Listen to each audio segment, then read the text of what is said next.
Hello.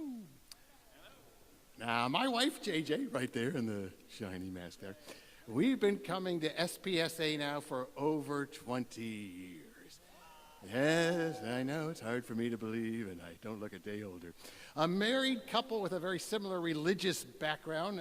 History recommended it to us. JJ was raised Jewish. I was raised Catholic. And the first Sunday we were here, let's just say it was not the best guest sermon in all those 20 years.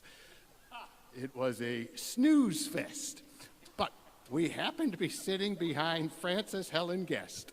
And I always remember she turned around and said, "It's usually better than this." We hope you'll give us another try. And we did. The next Sunday we came was the Christmas pageant, and we were hooked. In our early years here, we loved seeing Charles the Chicken and his puppet sermons, and then Amy and Bill left, and we said, wow, we miss those puppets. And I think it was Kay who said, well, if you miss them so much, why don't you do them? And Chester the Church Mouse was born. And yes.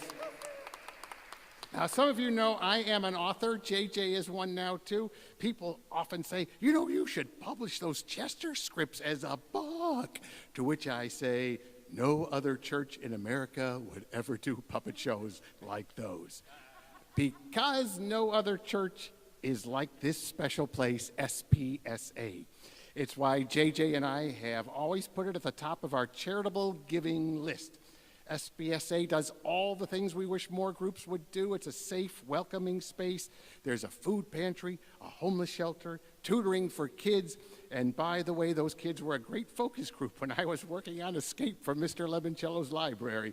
I asked all the fifth graders, how would you escape? And they said, we'd go out the windows.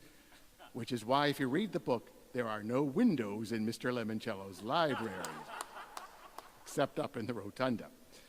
When we give to SPSA, we know the money is going to do good in the world. I read an article recently that said that 90% of a lot of charitable contributions goes to pay the fundraisers. 10% goes to fund good works. SPSA gives us much better odds than those kids on the street with iPads. Now, since I was raised Catholic, I have to end by quoting a saint, Saint Teresa of Avila.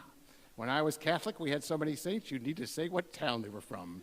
St. Bob of Scranton, St. Paul of Minnesota. Anyhow, this St. Teresa said, Christ has no body now but yours.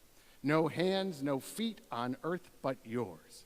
Yours are the eyes through which he looks compassionately on this world. Yours are the feet with which he walks to do good. Yours are the hands through which he blesses all the world. Yours are the hands, yours are the feet, yours are the eyes, you are his body. Christ has no body now on earth but yours. And if I may add a little something of my own, Christ has no money now on earth but yours. JJ and I will keep giving him some of ours, and we hope you will too. And I noticed Christ didn't have these either, these QR codes.